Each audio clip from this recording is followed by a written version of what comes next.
Elles ont en stock toutes les crèmes, tous les onguents et toutes les vitamines possibles et imaginables. Elles commencent à apparaître dans nos villes. Ces pharmacies géantes de plus de 1000 mètres carrés ont une recette pour attirer les clients, des promotions quasi permanentes.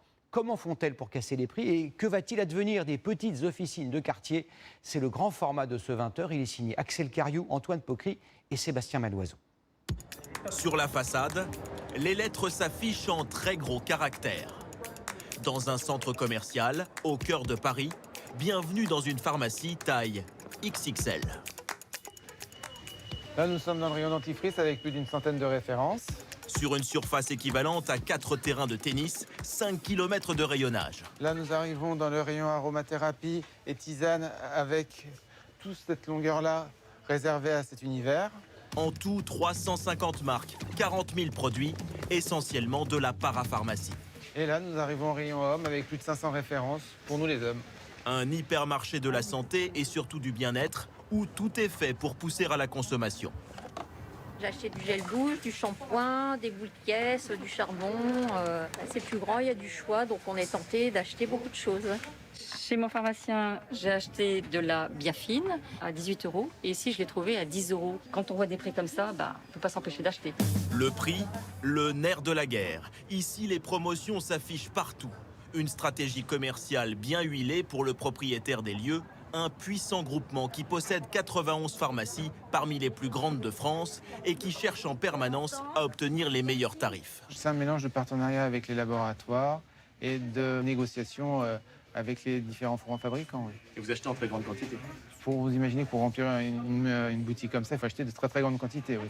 Acheter en gros volume pour casser les prix et pour stimuler les ventes, une armée de 49 blouses blanches.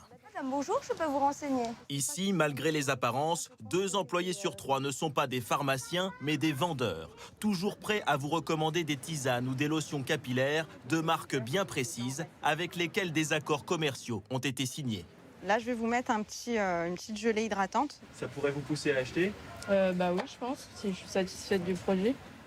Des pharmaciens diplômés, il y en a quand même derrière les 18 caisses du magasin. Ils lisent bien les ordonnances, prennent le temps nécessaire avec les clients, mais pour augmenter leur productivité, en coulisses, un robot s'agite.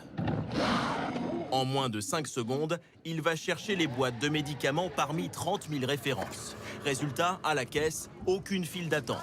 Les paiements s'enchaînent en rythme. Ticket moyen 40 €, 3 fois plus que dans une pharmacie ordinaire. Ils viennent des fois pour un médicament, ils repartent avec plein de crèmes. Ils achètent 40% des médicaments et 60% de la parapharmacie. Le dosage parfait, de la rentabilité. Voilà pourquoi les pharmacies géantes se multiplient. La France en compte déjà une quinzaine. La plus grande se trouve en Seine-et-Marne, 4200 mètres carrés, suivie par celle du Havre, 2500 mètres carrés. La voici dans un centre commercial. À seulement 400 mètres de là, à peine 5 minutes de marche, cette officine de quartier semble minuscule. L'un et l'autre sont à faire fondre dans un petit peu d'eau. À l'intérieur, son propriétaire se désespère. Depuis l'arrivée de son gigantesque voisin, ce pharmacien a perdu 15% de ses clients. Il a dû licencier l'une de ses préparatrices. Son fonds de commerce a perdu beaucoup de valeur. Ma pharmacie, elle ne vaut plus grand-chose par rapport à ce que moi je l'ai acheté. On est à moins 30, moins 40%. Ça vous désole? Et ça me désole dans le sens où on met de l'énergie et on se dit à quoi bon tout ça? C'est le combat d'une vie qui s'écroule, quoi. Des petites officines de plus en plus concurrencées et qui doivent supporter la baisse du prix des médicaments imposée par l'assurance maladie.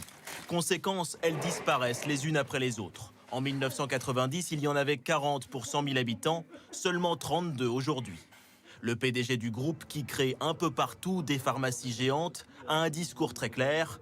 Pour lui, la plupart des officines n'auront pas le choix. Il faudra s'agrandir ou mourir.